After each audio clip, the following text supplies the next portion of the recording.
সল্টলেক স্টেডিয়ামে মেসির অনুষ্ঠানে বিশৃঙ্খলায় মামলা, জনস্বার্থ মামলা দায়ের করবেন শুভেন্দু অধিকারী। মামলা দায়েরের অনুমতি চাইবেন শুভেন্দুর আইনজীবী, এমনটাই জানতে পারা যাচ্ছে। শুভেন্দু অধিকারীর আইনজীবী এই মামলা দায়েরের অনুমতি চাইবেন।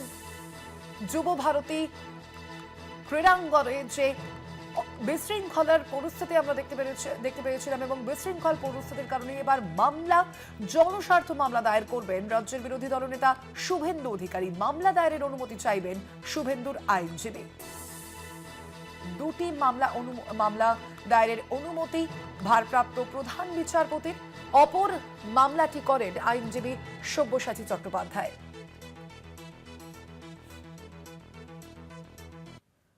দুটি মামলা দায়েরের অনুমতি ইতিমধ্যে দিয়েছেন ভারপ্রাপ্ত প্রধান বিচারপতি। অপর মামলাটি করেন আইনজীবী সব্যসাচী চট্টোপাধ্যায়। মামলা দায়েরের অনুমতি দিয়েছেন ভারপ্রাপ্ত প্রধান বিচারপতি। যুব ভারতী যে কাণ্ড, সেই কাণ্ডে এবার জনস্বার্থ মামলা।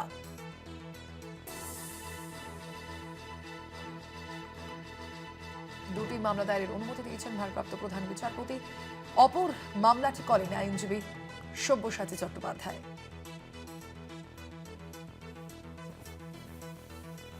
আরো বিস্তারিত জানবো, ফোন লাইনে রয়েছেন প্রতিনিধি পীযূষ কান্তিনাথ। পীযূষ দা, দেখো, মেসির অনুষ্ঠানে বিশৃঙ্খলার ঘটনা নিয়ে কলকাতা হাইকোর্টে মোট 3টি জনস্বার্থ মামলা দায়ের হয়েছে। প্রথম মামলাটি করে বিরোধী দলনেতা শুভেন্দু অধিকারী। তার দাবি, তিনি মামলা দায়েরের জন্য ভারপ্রাপ্ত প্রধান বিচারপতির দৃষ্টি আকর্ষণ করলে মামলা দায়েরের অনুমতি দিয়েছেন ভারপ্রাপ্ত প্রধান বিচারপতি। দ্বিতীয় মামলা দায়েরের জন্য দৃষ্টি আকর্ষণ করেন আইনজীবী সব্যসাচী চট্টোপাধ্যায়। তার দাবি হচ্ছে যে রাজ্য সরকার যে তদন্ত কমিটি গঠন করেছে সেই পাওয়ার রাজ্যের নেই, অর্থাৎ সেই পাওয়ার অনুযায়ী সেই তদন্ত কমিটি কখনো এই বিষয়ে সিদ্ধান্ত গ্রহণ করতে পারে।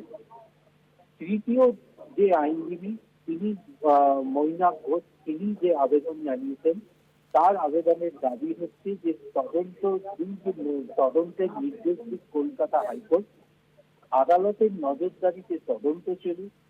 দ্বিতীয়ত, এই ঘটনার পেছনে যে মানি ট্রেল হয়েছে তার জন্য এনফোর্সমেন্ট ডাইরেক্টরেট এবং সিবিআইকে দিয়ে তদন্ত করা নির্দেশ দিক কলকাতা হাইকোর্ট।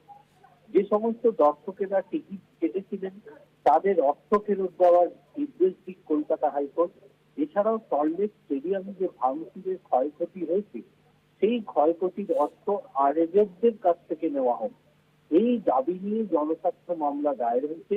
মোট 3টি জনস্বার্থ মামলা দায়ের হলো, যার শুনানি চলতি সপ্তাহে হওয়ার সম্ভাবনা রয়েছে।